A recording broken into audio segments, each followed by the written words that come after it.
Welcome to Comcast Newsmakers. We're at the Oregon Zoo, right in front of the lion exhibit. So glad you're with us. I'm Ken Ackerman.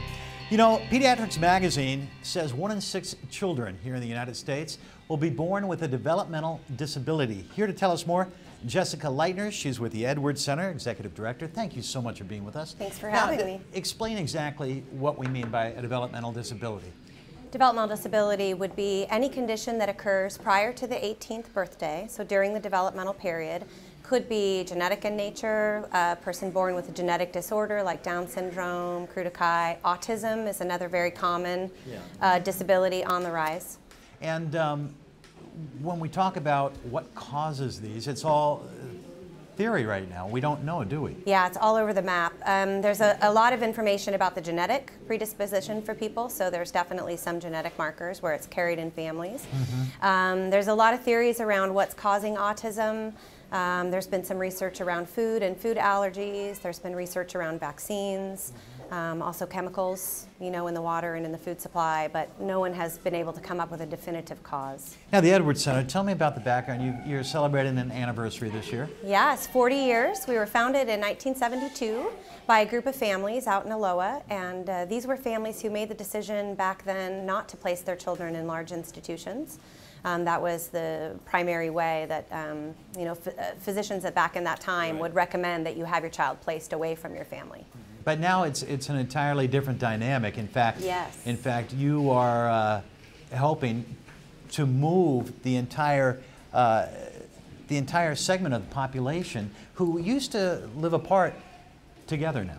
Yeah, nationally, about 70% of adults with disabilities, so they graduate from high school, remain at home with their families in multi-generational living arrangements. We've offered a continuum of services over our 40 years, 24-hour residential care, apartment living, even end-of-life care for people. Our newest project, which we're breaking ground on this year, is a family housing model. It's an intentional neighborhood where families would move together with their adult child with disabilities in order to age in place.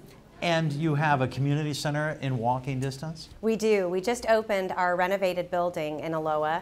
It served as an old sheltered workshop for about 20 years, actually. We renovated it. We now offer classes, continuing education, respite options for families. We have a wonderful partnership with Meals on Wheels, formerly known as Loaves and Fishes. They provide a hot meal on site every day. It's families getting help easier. Yes. It's families who know your situation, who have been there, and who can counsel as well. Absolutely, and it's much more affordable. So when you think about it from a taxpayer perspective or from a long-term care model, our group homes in Oregon, they average about $7,000 a month per person. But in-home care, can, especially with a family, can be as little as $700 to $800 a month per person.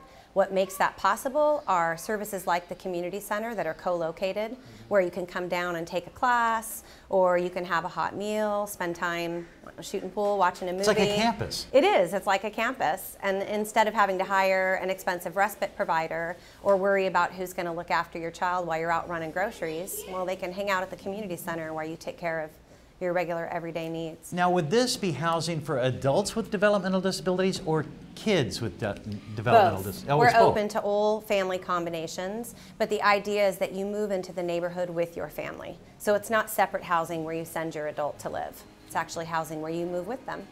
Well, very good. Jessica, thank you very much. Yeah, thank you. And happy anniversary. Thank you. To the Edwards Center. And do you have a website? We do, www.edwardscenter.org. All right, very good. Jessica Leitner, thank you very much. And we want to thank you for joining us on Comcast Newsmakers here from the Oregon Zoo. For the crew here, I'm Ken Ackerman. Make it a great day.